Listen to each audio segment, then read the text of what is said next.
અમદાવાદ ખાતે સ્થાનિક સ્વરાજ્ય ચૂંટણી 2026 લોકશાહીના મહાપર્વની શરૂઆત થઈ।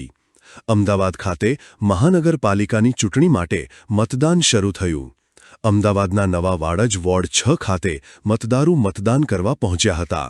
રાણીપ ખાતે આવેલ નિશાન સ્કૂલ અને જૂના વાડજ લક્ષ્મી પ્રાથમિક શાળા ખાતે પોતાના મતાધિકારનો ઉપયોગ કરવા મતદારો પહોંચવા લાગ્યા હતા અને પોતાના મતાધિકારનો ઉપયોગ કરતા નજલે પડ્યા હતા।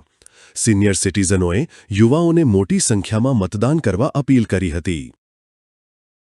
મારું નામ વિજયકુમાર શ્યામલાલ ગુપ્તા, રહેવાસી રાણીપ। મતદાન એક આપણા લોકશાહીનો બહુ મોટો પર્વ છે અને પર્વના આપણા ભાગીદાર છીએ અને હું માનું છું દરેકે મત આપવો જોઈએ અને વિકાસને પ્રાથમિકતા આપવી જોઈએ। આપણા દેશમાં વિકાસ બહુ જરૂરી છે અને જે વિકાસ કરે એને મત આપો।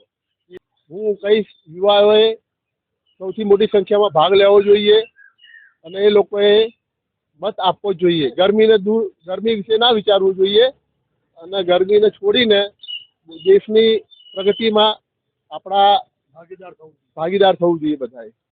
મનુભાઈ જી પટેલ। સારું છે, લોકશાહી માટે જરૂરી છે અને આપણે મત આપીશું તો જ આગળ ચૂંટા છે ને એ આપણા કામ કરશે બધા ને।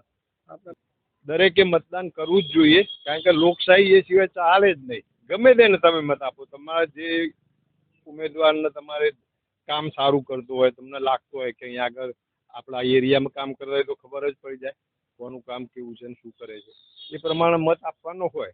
મત આપવો એ જરૂરી જ છે, ખરેખર તો ફરજિયાત હોવું જોઈએ।